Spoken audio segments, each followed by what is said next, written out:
So today's video is going to be my December reading wrap up. So this is going to be the last wrap up of the entire year, obviously. It's actually the last day of December right now, but I know that I'm not going to be able to finish any more books today because I finished a book this morning technically, and that was the last book that I was going to finish in the year of 2024 and in the month of December. So I read a total of 22 books in December. That is literally the highest amount of books that I've read in a singular month this entire year. That is crazy. And I had a really, really incredible reading month this month. I got to series that I've been putting off. I ended up reading 4 series this month. 4!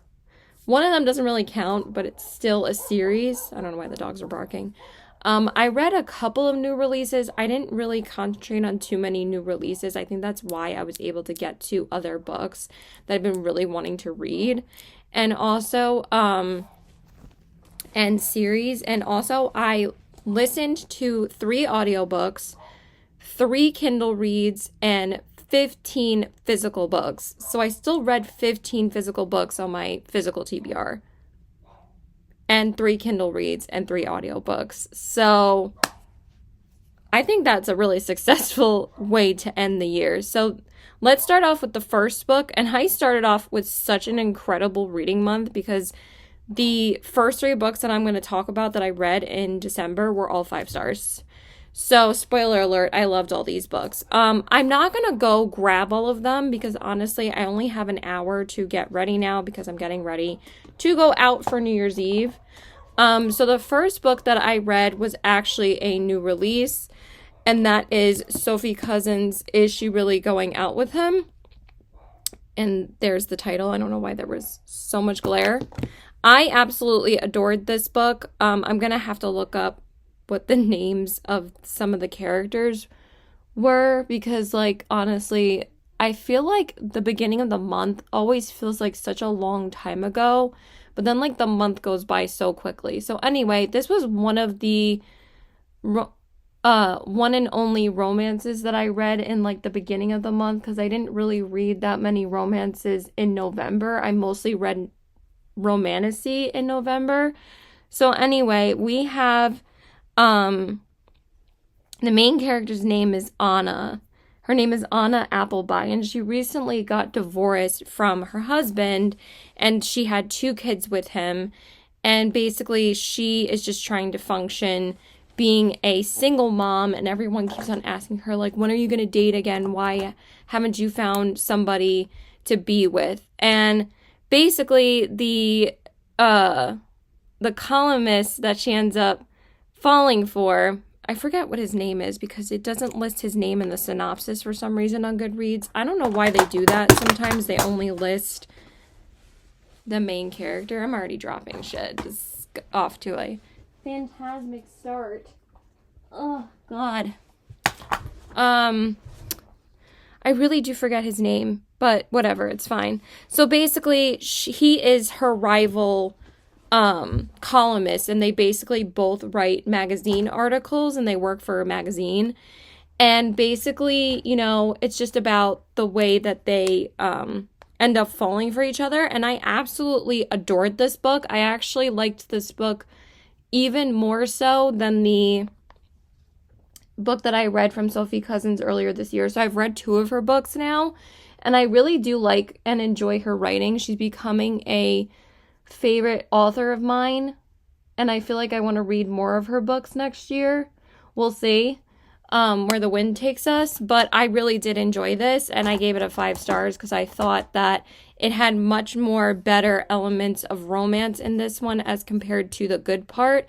The Good Part was more so like magical realism, women's fiction, and kind of the romance was kind of more of a subplot. So that was the first book that I read in December, and then the second book was an audiobook that I started like basically like mid-November, and then I finished it literally like the 2nd or 3rd day of December, and that is Listen for the Lie by Amy Tintera.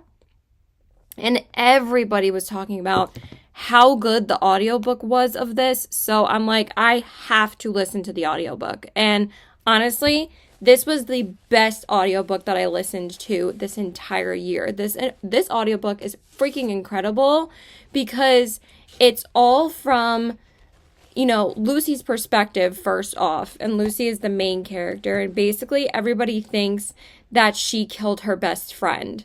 And basically you just have to find out who actually did it, because throughout most of the book, Lucy is kind of like battling with like her inner demons and like her inner voice, because you keep on thinking that she has like a motivation to kill, because this inner voice keeps on telling her, let's kill, to like everybody that is trying to investigate Lucy to think that she killed her best friend. But basically those are the people that she feels that way about are like the people that like believe that she did it. And then it ends up being somebody else, obviously. So that's basically what it's about. I don't really want to talk about anything else because it'll spoil it. But basically she has to go back to her town. So obviously she's moved away because, you know, she doesn't want to have that reputation in the town anymore. I mean, duh. But she has to come back, I think, for like she has to come back for an interview, I believe, because there's this guy named Ben, and her best friend's name is Savvy. So Ben is this investigative podcaster, and he like, you know, conducts interviews from like the family, and Lucy has agreed to do an interview with him because she basically has not agreed to like any other interviews after like, you know, that she was, I think the crime was never solved. So like unsolved cases are sometimes even worse than like, you know, solved cases, obviously, because you don't really get any type of closure. But anyway, she agrees to be interviewed by Ben, and every other chapter is, there's first Lucy's perspective, and then the next chapter is the podcast of Ben interviewing people. So like there's like podcast music and like the interviews being taken place in the audiobook, and it's just so freaking good. I loved it. 5 stars, because I gave it 5 stars for the audiobook alone, because this book didn't exactly creep me out. It was kind of more like an investigative thriller, but I loved this book way more than Murder in the Family. And this book was close to winning the best. I wish it would have won best audiobook. I don't know why Emily Henry had to win best audiobook when she already was going to win best romance, and I knew she was going to win best romance. But anyway, I freaking loved it. I thought it was great. So that was a really fun way to start my audiobooks for the month, even though I just finished it literally the 2nd of the month. But then that means I had already finished 2 books in the beginning of the month, which was crazy. The romance one, I think I started on the 30th and I ended it on the 2nd. Okay, then the next book, I did read another thriller. I read a YA thriller because I was like, you know what? I really want to give this book a shot. And I actually sent these choices to my boyfriend, and I asked him, should I read this book, The Nightingale, or Daughter of the Pirate King? And I ended up reading 2 out of the 3 of them, and I'll talk about the next one I read in a minute. But I wanted to binge a book in a day pretty much, and I wanted like a really short read, something that I've heard really good things about. And basically I heard about this book because of Mads Rafferty. If you guys don't watch her, I love her channel. She's actually an author as well, and I'm dying to read her books. But anyway, she's like the only person that has raved about this book, and That's Not My Name by Megan Lowley is the thriller that I read. Absolutely freaking loved this book. This was actually the first book that legit creeped me out a little bit since Never Lie. Because as you guys know, I was kind of going through quite a bit of a thriller rut this year, and I read some good, like really well written ones, but nothing that like really made me like scared or anything like that. And I wanted something that creeped me out a little bit, and this book was fantastic. So I gave this a 5 stars as well. I think that YA thriller books are better than adult books.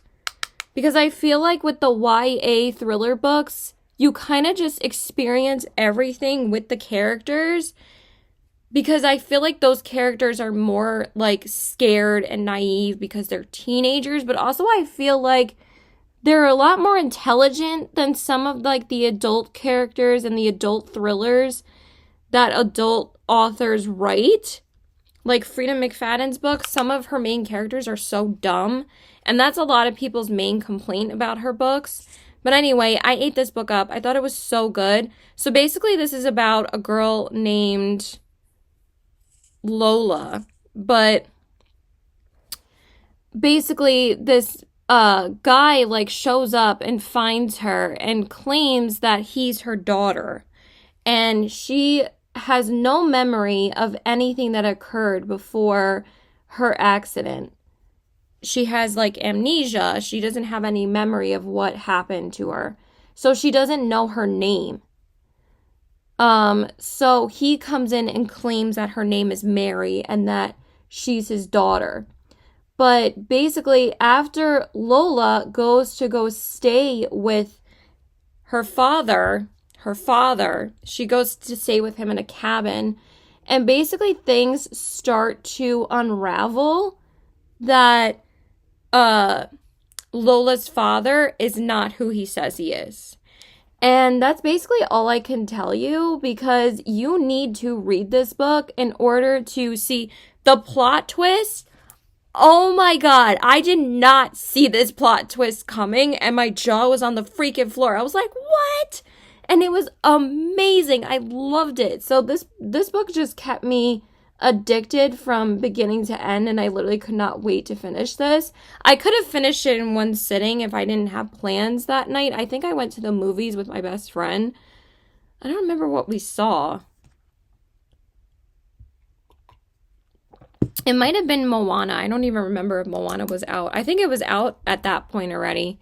So yeah, loved it. So good. And basically there's like a side story of a guy named Drew who was Lola's boyfriend, and everybody thinks that Drew is the one that killed Lola because Lola went missing. They've never found a body.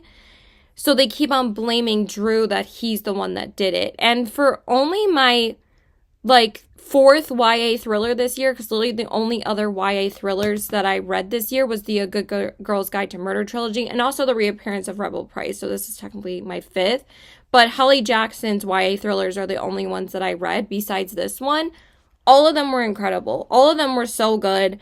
And I really do think that the YA thrillers are just so much better written. I mean, of course, there's some incredible thrillers that I've read earlier this year, but at the same time, like, after I read Middle of the Night by Riley Sager, and then I found Never Lie, which was, like, Frida McFadden's best book. I love that book so much. I really was going through a huge thriller rut after that.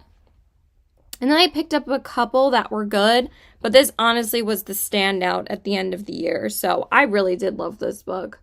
Okay, and then the next book, but I'm also going to talk about these three books together because I did read a trilogy, and I read a YA trilogy that I've been putting off for a couple of months now. I've put it on previous TBRs, and I'm like, you know what? We're just going to read it because this was the book that I just mentioned that I sent to my boyfriend on which one I should read next. So I just decided to binge the Daughter of the Pirate King trilogy by Trisha Levenseller. So there is the first book. I absolutely adored this trilogy. It's the Daughter of the Pirate King trilogy. I don't know if I said that already. And basically it's about a girl named Alosa and her rival first mate, Raiden. And basically it's about, you know, them becoming enemies to lovers, and about the adventure of Alosa being captain of her ship, and she's captain of a full female crew. It's just so badass. I loved it so much. I can't really say much about this series, but the first two books are basically Alosa's duology, and it's Daughter of the Pirate King and then Daughter of the Siren Queen is the second one. Loved these books. They're just so fast-paced and so easy to read. And I just had such a good time. Again, such a fun adventure time. I think did I give all of them a 4.25 or a 4.5? Maybe it was a 4.25. And then the last one was Vengeance of the Pirate Queen, which is not from Alosa's perspective. It's from her first mate's perspective. Why is this in German? I think her name's Solaria or something like that. I think I wrote it in the review. Serinda's story. So basically, Serinda has to go on like a side mission for, or a side quest. You know, they called them quests back then, not missions, but basically a mission, where she has to captain a ship for Alosa, and she becomes obviously the captain of that ship because it's not Alosa's ship. The first mate means that you are the second in charge or in command of your pirate ship. I love how I'm explaining how pirate ships work, you know, like I'm an expert or something. But I adored these. They were just so much fun. I got through them so quickly. So yeah, 4.25 out of 5 stars. Again, I can't really say much because it'll spoil things. But I just had so much fun with this. And also I loved Raiden and Alosa's banter. Oh my god, they were both hysterical. And it's just so funny, like the way that like Raiden has to, you know, get along with Alosa on her ship, because he has an enemy brother that obviously she hates, because he's basically her enemy too. But she has to deal with Raiden because basically he's her prisoner, but not really, but also Raiden ends up capturing her at one point too, and it's just so funny the way that they keep on like capturing each other. And Alosa's like, nah, you're gonna pay for that. So it was just great. Again, so fast paced and so much fun, and I absolutely ate this series up. Okay, then the next book that I finished, didn't physically read, but I listened to this audiobook because I felt like this audiobook and this book was absolutely everywhere this month. And I kind of wanted to get into the genre of dark romance because I've been kind of wanting to dabble into it. And I felt like this was the book that was absolutely perfect for me to start with. And that is Lights Out by Navissa Allen. Again, everybody was reading this. And I think I gave this a 4 stars because I really did enjoy it. It was just so fucking funny, and some of the situations that they talk about are just hilarious. So basically it's about, what are their names? Oh my god. Can never get their freaking names. I wouldn't even have their names anyway because I don't own the physical book. But basically it's about a woman and a man. And the woman is a trauma nurse. So she has a really, really hard job. And the other, I think the male main character's name is Josh. I can't remember the female main character's name off the top of my head. In like an hour. Oh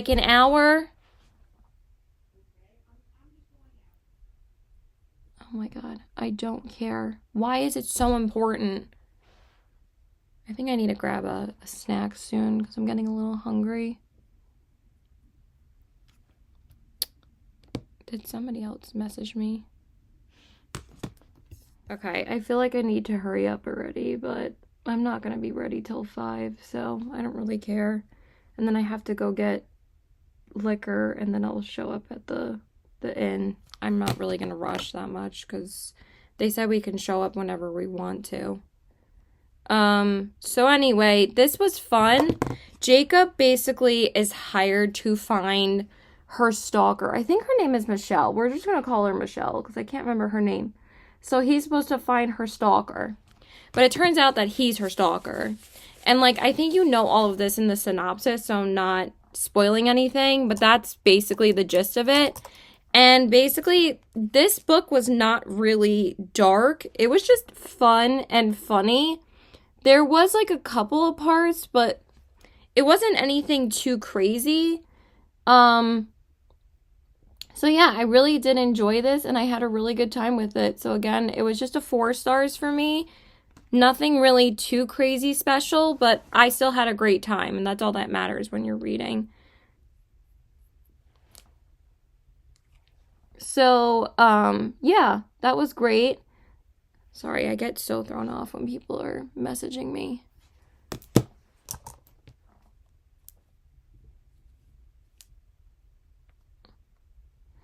Cool. I still need to pick up alcohol. So shoot for to be there at 5:30 most likely.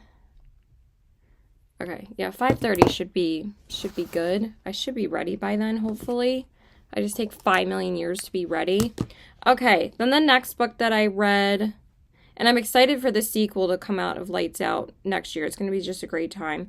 The next book I read was How to Walk Away by Catherine Center. I am working on my backlist of reading Catherine Center's books. And this book was sitting on my TBR for quite a while, so I finally decided to pick it up and read it. So I wanted to read at least one standalone palette cleanser before I jumped into yet another series after this, because I ended up binging another series. And this book was so good. This was probably my second favorite book from Catherine Center besides Hello Stranger. And this book is about Margaret, and she basically has like a perfect life, and she's supposed to marry like her longtime boyfriend. But then they get into a terrible accident, and she ends up becoming paralyzed. And basically, her fiance ends up becoming like literally a freaking pussy about it. Like, sorry for my language, but he does not want to visit her in the hospital. And he was basically the cause of their accident. I'm not going to say how, but I'm pretty sure it's in the synopsis of what happened to them. Anyway, he's acting like a freaking like asshole and saying like, you know, I'm the one that did this to you. I can't forgive myself, blah, blah, blah. It's kind of similar to Recipe of a Charmed Life. But, like, the difference with that character is that, like, he wouldn't stop punishing himself and he wouldn't stop taking care of this woman that he ended up paralyzing. But this is, like, kind of the complete opposite, because her fiance would not visit her in the hospital, like, at all, because he was so ashamed to see her. And she's like, where the hell have you been? Why haven't you visited me? He's like, I'm just so ashamed. I can't face you and blah, blah, blah. And basically, he's just, you know, full of shit. That she basically was just like, I'm done with you. So, like, it's not just a physical way of how to walk away, but obviously, like, how to walk away from a relationship that you figured was toxic for you. So I gave this... I think I gave this a 4.5. Yeah, I really did enjoy this one quite a lot.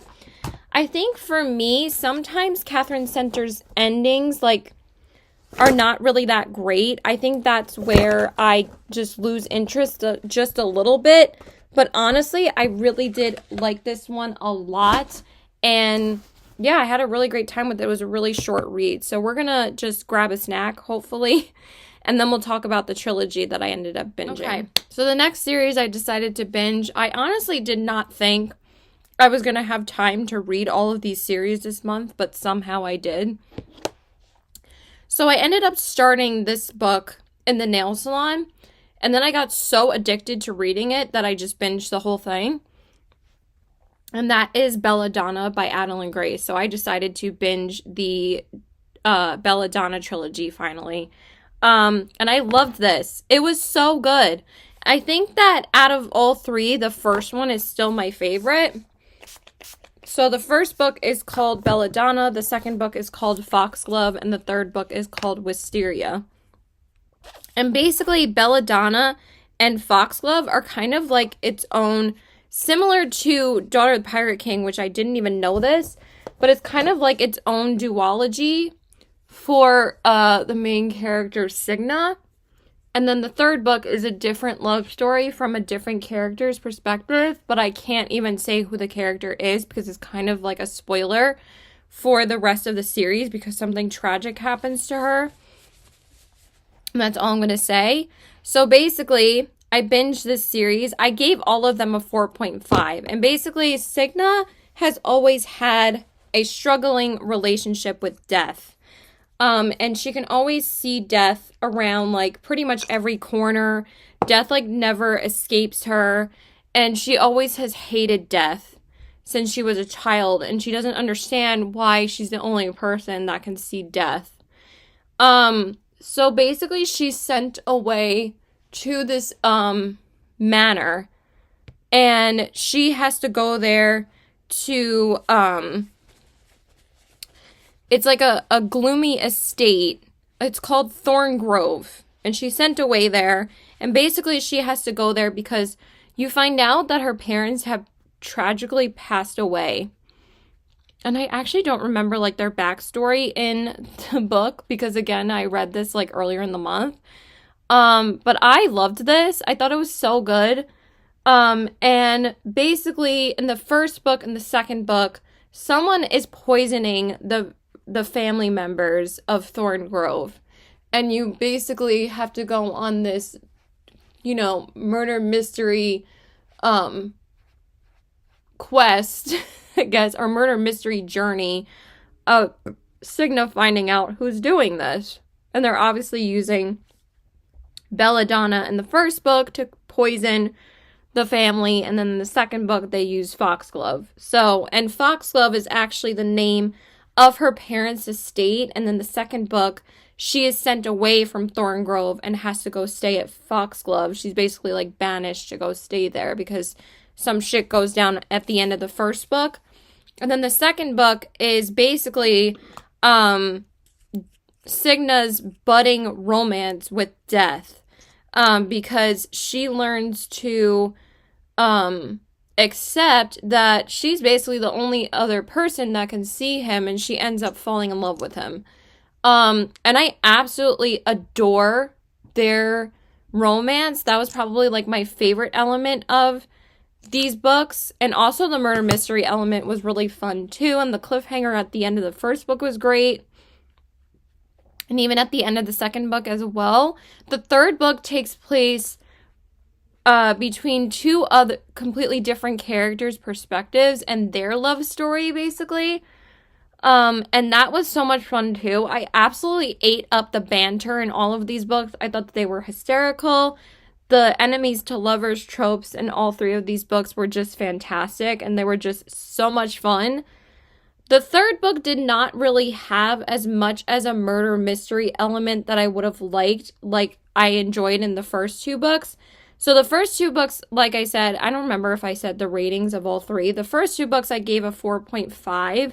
The third book, I thought I was going to rate higher as well, but I ended up giving it a 4.25 just because, again, it was missing that element of murder mystery, and there was a few plot holes in these books that couldn't make it exactly 5 stars, but that doesn't mean I didn't have a grand old time with all three of them. I thought they were so much fun, and again, I absolutely fell in love with the characters in these books, and I think that that's what stood out to me about a lot of the series that I read this month, was that the characters were just incredibly written in most of these books, and they were just so much fun. I ate them up, and I had such a great time. So that is the trilogy that I ended up binging right after Daughter of the Pirate King and right after I finished How to Walk Away. So now we are going to go into Christmas reads because it was the middle of December, and I was kind of thinking that I wanted to get some Christmas reads in, you know, the week before December. I thought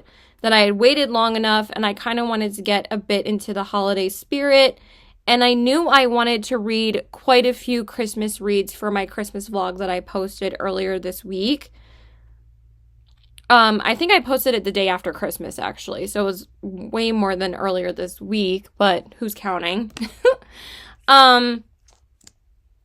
So let me just say which one I posted. Also, side note, I know this is not about reading, But I've been using this Gucci concealer, this freaking $47 concealer, because my brother gifted me a Sephora gift card for Christmas. And this is the second time that I'm using it. And I feel like you have to build up the coverage, which there's nothing wrong with that. But honestly, I think that looks pretty good actually now. But I feel like I have other concealers that are cheaper. And honestly, I would never pay for this myself. That's why I obviously got it with my brother's gift card, that build up better and perform probably better than this one. But again, I've only used this once. This is only the second time I'm using it. But I just wanted to say that I'm using a new product on camera because I barely picked up any new makeup lately, and this is like the only thing that I picked up. So do with that what you will. So anyway, the first Christmas book that I read, and I ran out and bought this. As soon as Belle Therese talked about this book, I have been absolutely loving her channel. She's been getting quite a bit of buzz over the last couple of months, and she's just so fantastic. I think she's so funny. She's an Australian booktuber, and I just love her accent, and I think that she's just hysterical, and I just love her personality. She's so much fun. And she had read this book as one of like her first Christmas reads in December, and it's called Love Light Farms by B.K. Borison, and this is the first book in the Love Light Farms series. And the good thing about this series is that you can basically read all of them seasonally because they all take place during a different season. So like this isn't a series that I have to prioritize about continuing right away, because I'm basically going to read all of them seasonally. So yes, it is technically a series that I'm in the middle of, but I'm not going to pick up the second book until the springtime. So it is what it is. And I really enjoyed this book. I thought this was so cute. So basically, it's just about a woman named, what is her name? Stella, and the guy's name is Luca. And, Stella has basically always liked Luca, but they've always been best friends. So it's like a typical best friends to lovers trope in this book.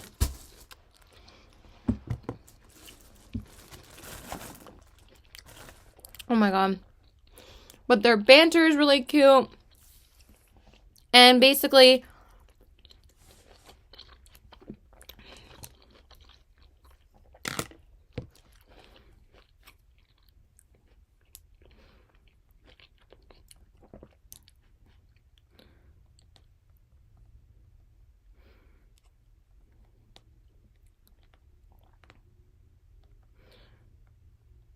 sorry, everybody is annoying me.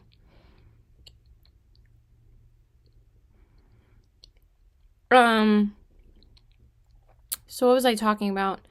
And, you know, Stella's struggling to keep this Christmas tree farm, you know, afloat because, you know, she's losing money and she's not really making any money. And she hasn't really told, like, her staff that, like, she's been giving up her paychecks and all of that. And once she finally tells them, like, you know, they're saying, like, why the hell didn't you tell us? You know, we could have helped you and all of that.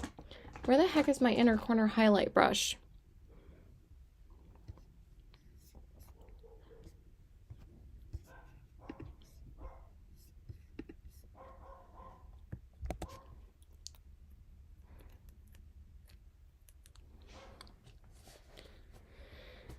He's really annoying me right now. Where the hell is my inner corner highlight brush? Where did I put it? Oh, it's literally right in front of me, you dumbass. Oh my goodness. Anyway, so I'm gonna put a little bit of the sparkle on the inner corners too. So that's basically what it's about. It was really, really cute. I think I gave this one a 4 stars as well. No, I gave it a 3.75 because there was something about the ending that kind of annoyed me. But besides that, I had a really great time in most of the book. But then all of a sudden, like, I just didn't like what the author did to Stella. Like, basically that she was clueless about her feelings about Luca when you knew, like, the whole time that she was in love with him. And then all of a sudden she was like, does everybody know that I was in love with Luca except for me? And I was like, come on. Like, that's such a cliche, like, thing to do, but like overall I did really like the ending after that. But it was just like that one part that annoyed me that like brought it down from like a 4 stars, because I was like, are you serious? But I still rated it a 4 stars on Goodreads, so it was still a fun time. Okay, then the next book that I read was kind of the worst book that I read this month, besides like one other. Basically, the worst 2 books that I read this month were both Christmas reads, but I had a feeling that was going to happen anyway, so it wasn't really a big deal. But the next book that I read was the 3rd book in the Dream Harbor series. I was still continuing a series, and I wanted to read this in December. And again, you can read these books seasonally, just like Love Light Farms. And that is The Christmas Tree Farm by Lori Gilmore. I really did not like this book that much. I think I gave it a 2.5 stars out of 5 stars. And basically, this is about one of the characters that is introduced in the last book, which is the Cinnamon Bun Bookstore. I didn't really love that book either, but I definitely enjoyed that book more so than this one. I think I just gave that one a 3 stars. I actually enjoyed the Pumpkin Spice Cafe the most out of these books, and I gave that one like a 3.75. But anyway, the girl's name is Kira and the guy's name is Bennett. And Bennett, for those who have read the first 2 books, is the main character. I can't remember her name right now. The main character from Pumpkin Spice Cafe's brother. And he's basically staying in town for the holidays. And Kira is trying to run this Christmas tree farm. And basically, they just fall in love. And that's about it. I'm not really going to say anything else about it. I don't really want to spend more time on talking about it, because I really thought that the dialogue when they were having sex was so cringe. I literally like could barely get through it, and I almost DNF'd this book so many times because I'm like, this is just like so stupid. It had like a couple of moments where it was really funny, but basically after the first 100 pages, like everything was resolved already. Then I'm like, is literally only the next 200 pages is going to be Ben being snowed in at Kira's cabin, Christmas tree farm, and that's basically all it was. And it just was just straight up smut, and they fall in love after like a week of him spending with her in at the house at the Christmas tree farm. And that was basically it.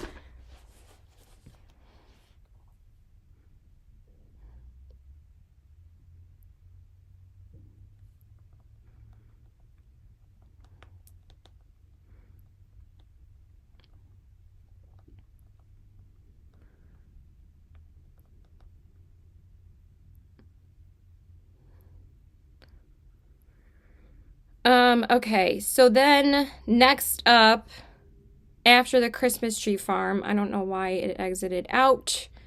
I wanted to take a little break from the Christmas reads, and also I had a couple more days until Christmas, so I wanted to wait until, the week of Christmas to read more. So I wanted to read another romantasy in 2024, because I read a lot of romantasy in November, but I still wanted to read at least one more before the year was over. So I read Fear the Flames by Olivia Rose Darling. You guys, this was my favorite book that I read this month. 5 stars. I loved and adored this book literally so much. I was absolutely obsessed with it.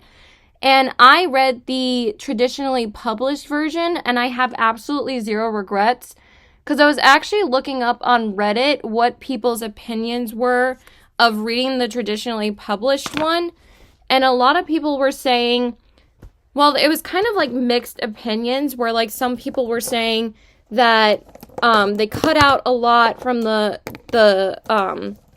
originally published book, and then some people said that they cut out a lot of parts that were like dragging in the original book, and they kind of edited it down where it was like a lot more like marketable and easier to consume and stuff. And I think they did an absolutely amazing job of editing it down, because I thought that this book was so perfectly paced. It was so much fun, and I had the best fucking time.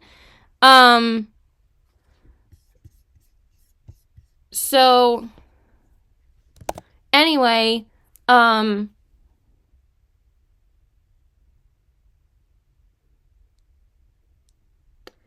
basically the main character's name is Elowin, and the main guy's name is Caden.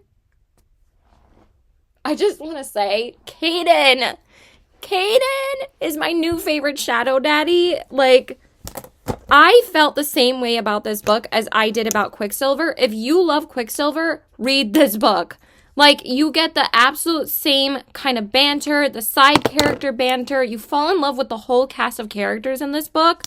And it was just, I don't know. I ate this book up. I loved it so much. And basically, Elowin is the lost princess of her kingdom, but she's also on the run because her father wants to basically kill her. And I'm not going to tell you why or anything like that, but also Elowin is a princess with a link to 5 dragons, should have been a blessing to her kingdom, but her blessing became her curse. And basically, like, you don't get too much dragons in this, but when they do show up, oh my god, because she has to go back, you know, and find her dragons, because she's obviously been away from them for a long time, and also her dragons get captured by the enemy as well. So Caden is actually her enemy, but they have to form an alliance in order to, you know, dethrone the king, because he's a piece of shit, and she's actually the rightful queen. And Caden actually is like a, I forget what kind of creature he is, but he's not like entirely human. But I just really love the banter in this book, and even like the super smutty, cheesy parts, I just ate them up. Even though, you know, sometimes they're like, you know, be a good girl and stuff like that, I still eat it up. I don't know about you, but I love it. And I just had the absolute best time with this book, and I thought it was just so much fun.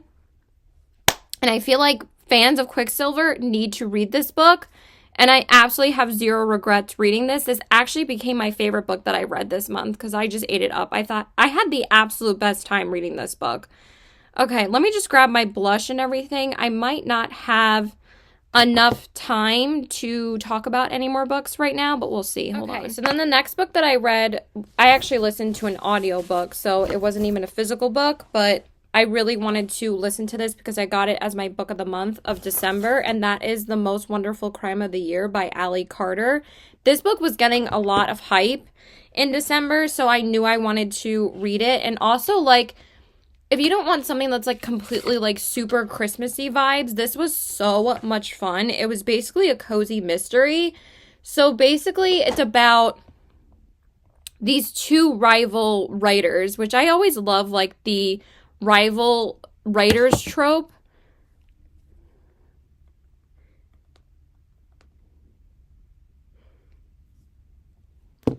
So basically, the female's name is Margaret, but the male character keeps on calling her Maggie because, you know, he can't ever remember her real name because they're rivals. So, like, he always makes fun of her and calls her that all the time. And it, like, gets under her skin. And, the banter in this book was so funny. Freaking hilarious. I think I only gave this... I might have only given this a 4 stars too, or maybe a 4.25, but I literally just wrote what a fun, cozy mystery. And the male's name is Ethan. And basically, they are both, like, recruited to go to, like, basically this Agatha Christie kind of writer's mansion. And they're invited to go there, like, for tea, for over Christmas and stuff. And basically, this author goes missing.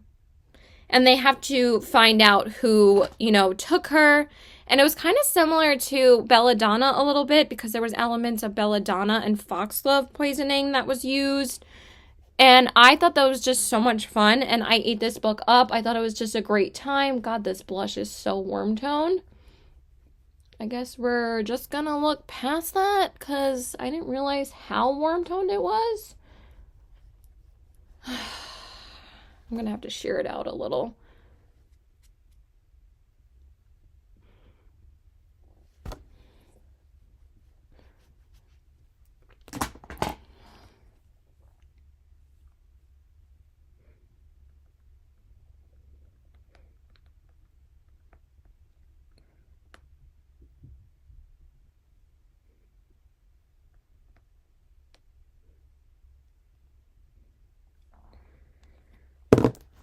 So anyway,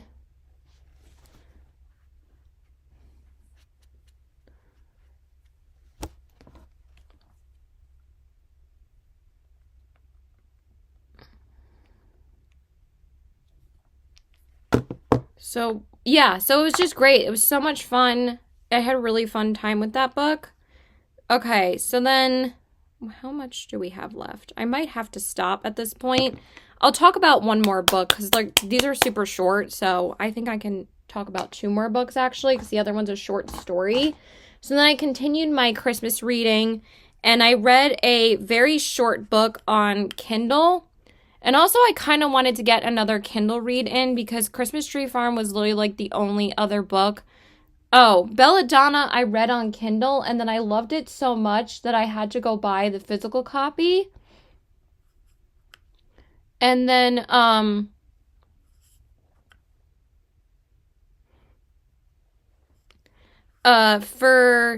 because I had Foxglove and Wisteria, so like obviously I had to complete the trilogy and get the first book too.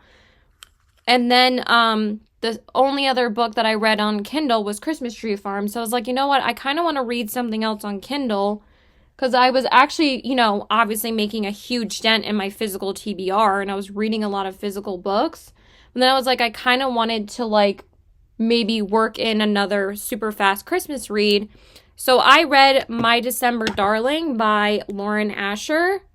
And this one was like a shorter like Christmas novella. I mean, it's 200 pages, so it's not exactly that short. But honestly, once you start reading it, it reads really quickly. And I read this like in one singular day. I started it basically at work that day, or I think I started it before work. And I really was not going to have that much time to read that day because I had to work from 12 to 5 and then I went out to see my best friend.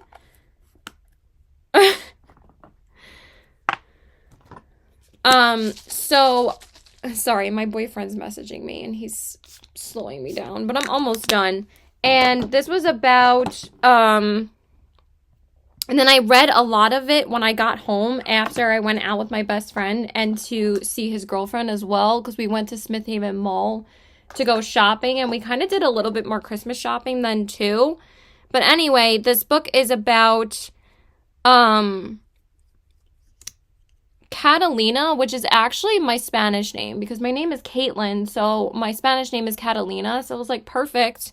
And then the male main character's name is Luke. Why is every single guy's name in Christmas books Luke? I'm pretty sure that's a Bible name. So basically, Luke is a doctor. It kind of has a similar plot to Yours Truly, and Catalina is basically like a traveling nurse. Like she never really stays in the same place for a long period of time. And she goes back to her home to spend the holidays with her family. And she gets like a temporary job at the hospital that Luke works at. And basically, Luke has always really, really liked Catalina because Catalina's sister is getting married to Catalina's ex-boyfriend. And her ex-boyfriend is actually Luke's best friend. So that's how they're all connected. And basically, it's about Catalina and Luke falling for each other. And it's not weird that Catalina's best friend ended up dating. God, I'm so hungry. I need to stop after this. So I'm probably not going to talk about the short story. I'll just talk about that tomorrow because we only have like 5 more books to talk about tomorrow. I'm actually surprised how fast I got through this. It's probably because I didn't hold everything up. So that definitely did not slow me down as much as it usually does. But basically, her sister ends up dating her ex, not in like a mischievous kind of way or like a backstabbing kind of way, or like they weren't like cheating on her together while she was still with him. No, it was more like she didn't really have time to date him because she was a traveling nurse, so she couldn't really maintain the relationship.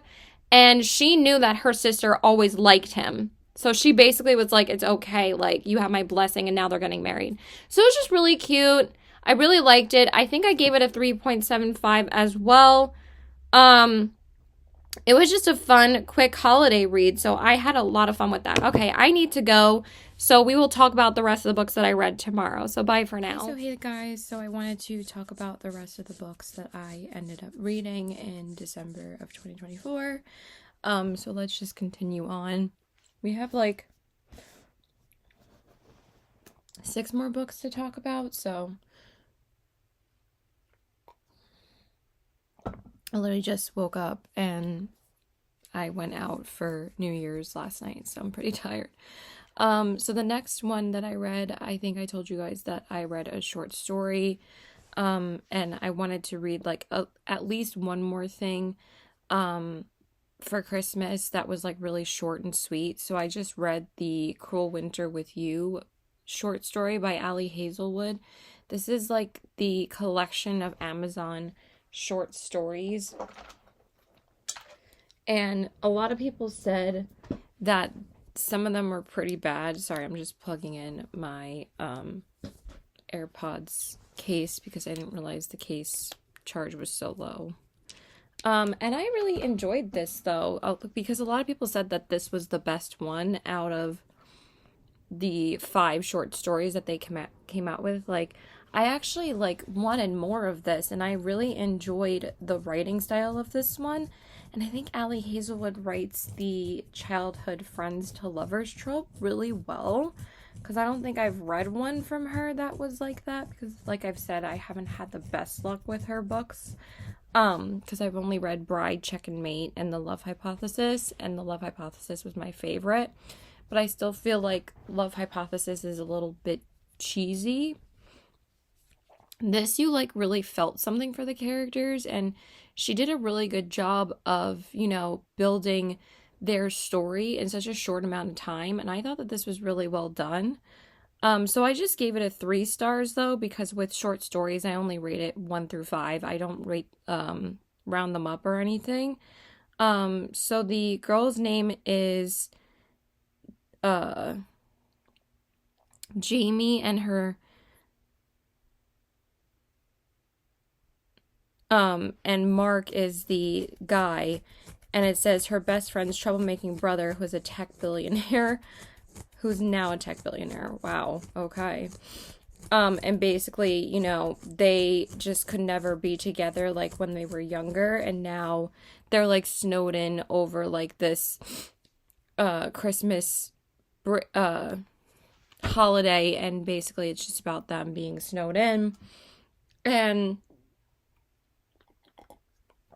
I thought that the dialogue was so much better than like the snowed in dialogue that we had with freaking Christmas Tree Farm. So it was just really good. I really liked it. Okay, so next up, I did read, technically it's a Halloween book, but also in this book, the Halloween theme in this is not really that prominent as it was in the first book, but I needed to read this in order to read one of the Christmas books that I was going to read on Christmas Eve and Christmas Day, and that is The Kiss Curse by Erin Sterling. I know I kept on putting this book off, but like I said, I did get to quite a few books in series that I've been putting off for a while, like Daughter of the Pirate King, How to Walk Away, Belladonna, The Kiss Curse, so I felt really good about getting to these books. This was really cute. It was really fun. There were some cringe moments in this.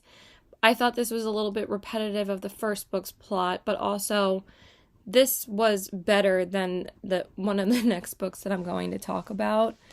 But basically this one is about like rivals to lovers pretty much, and it's Gwen and Wells. Oh, and also with Cruel Winter with You, there was an best friend enemies to lovers, kind of, not really best friends, it was more like enemies to lovers.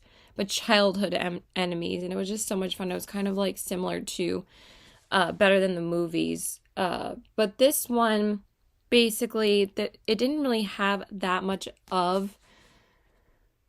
I mean, it did have some kind of a plot. I really honestly forgot, like, what the plot of this was. Like, basically, it says Gwen Jones is perfectly happy with her life in Graves Glen. She, her mom, and her cousin have formed a new and powerful coven.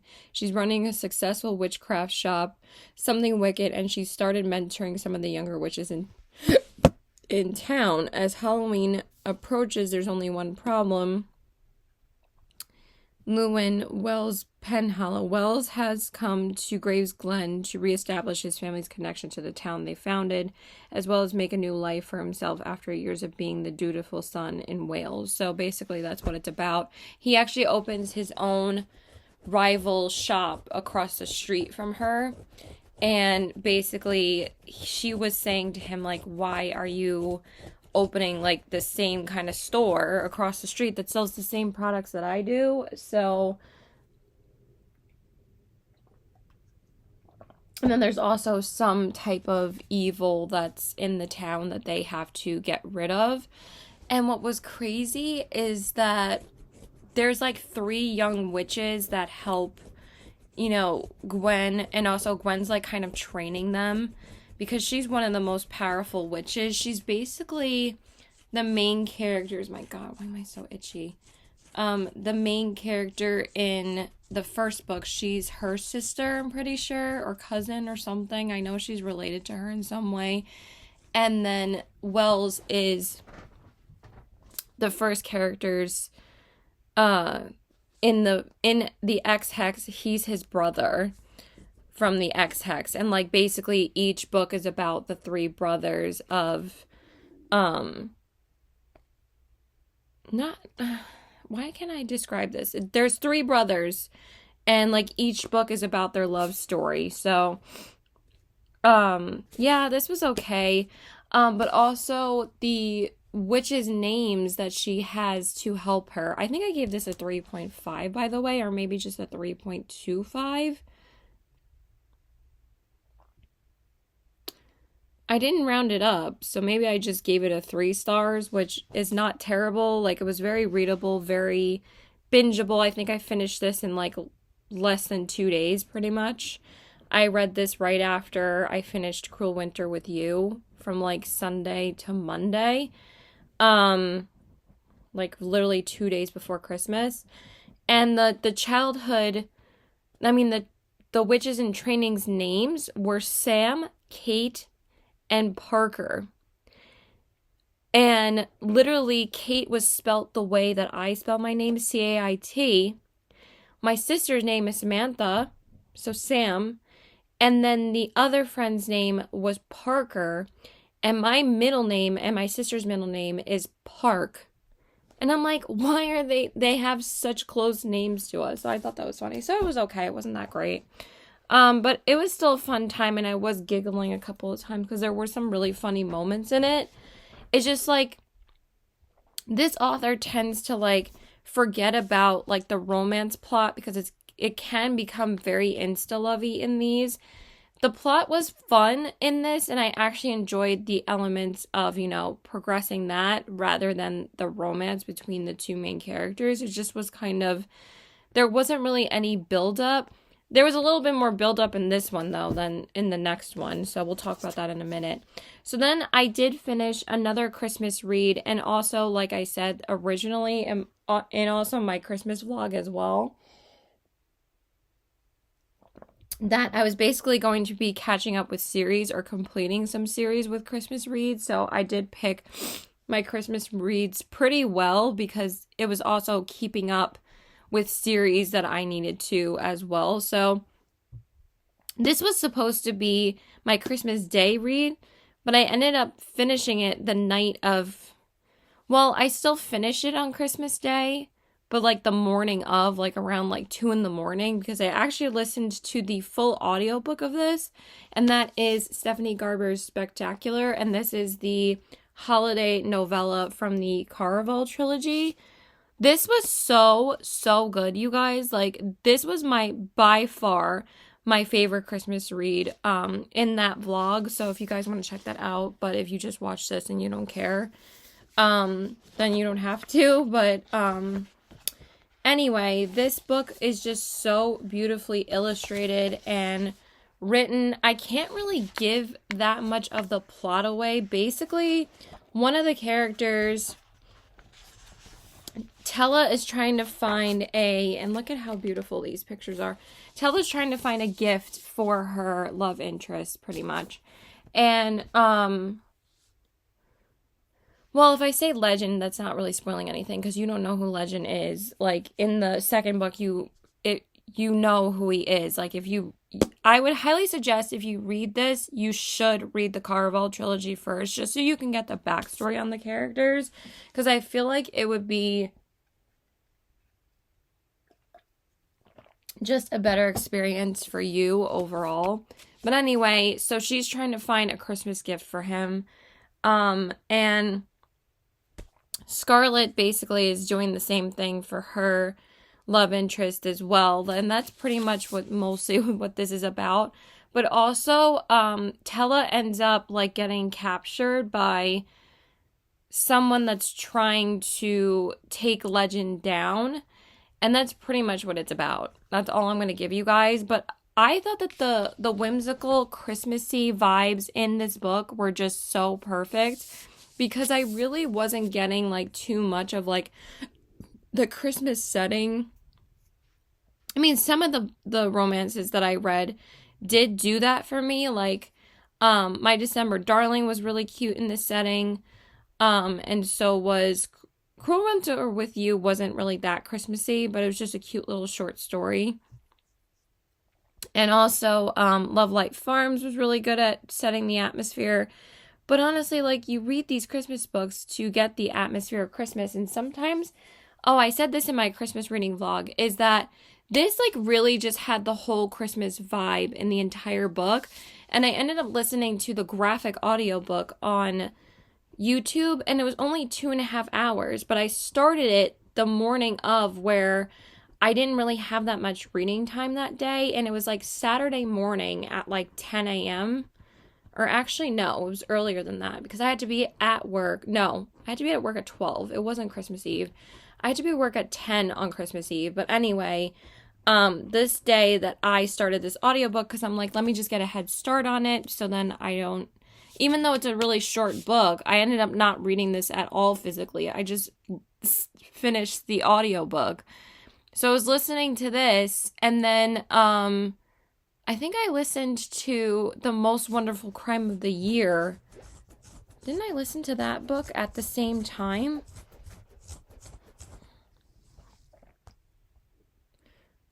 No, I finished that a lot earlier. Maybe I finished that the week before. When did I not have that much reading time when I finished this? Maybe no, I know what I did. I started it that morning on Christmas Eve. Duh.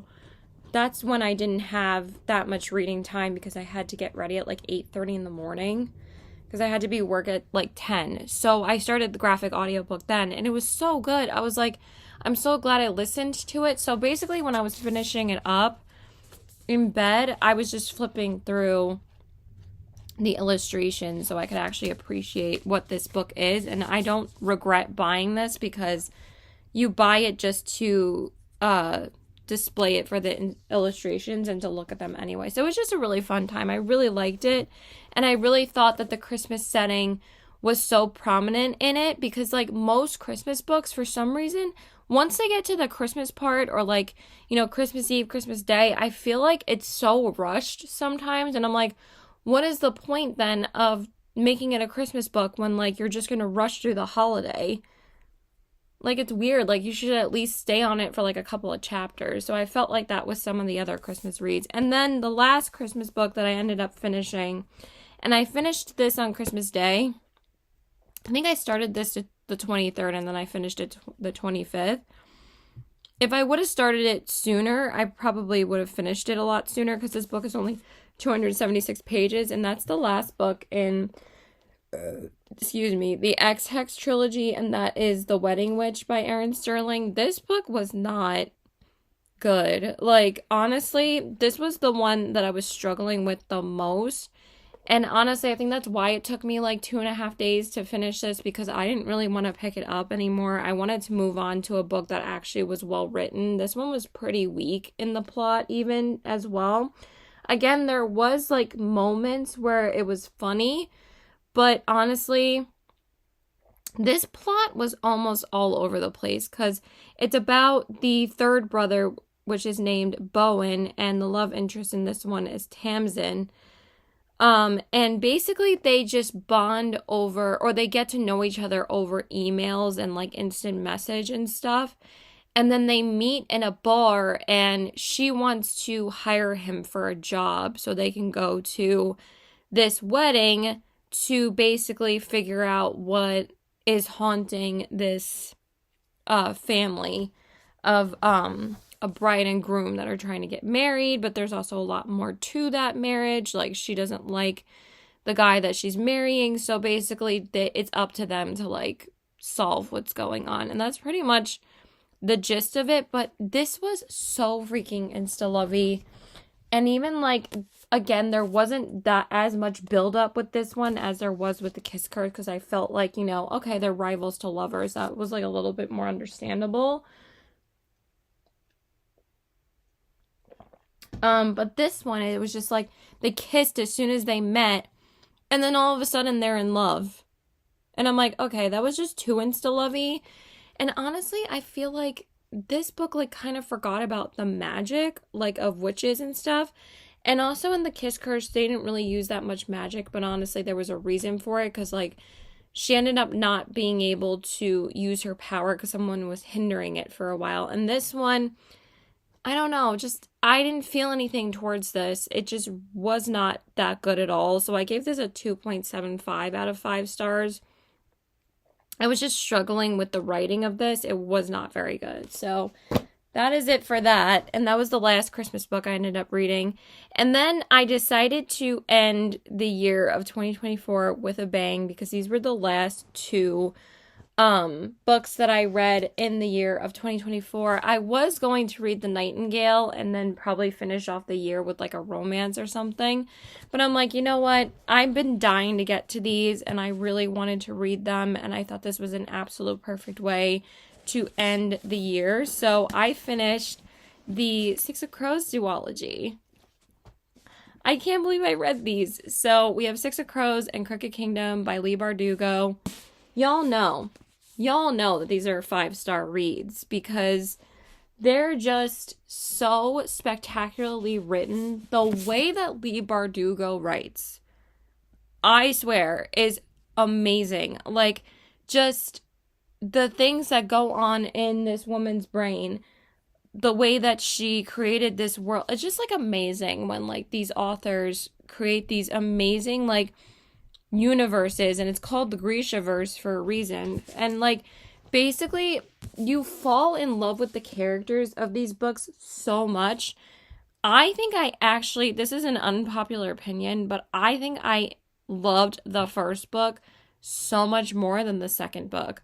I really, really enjoyed both of them overall. And again, my experience as a whole is a 5-star experience.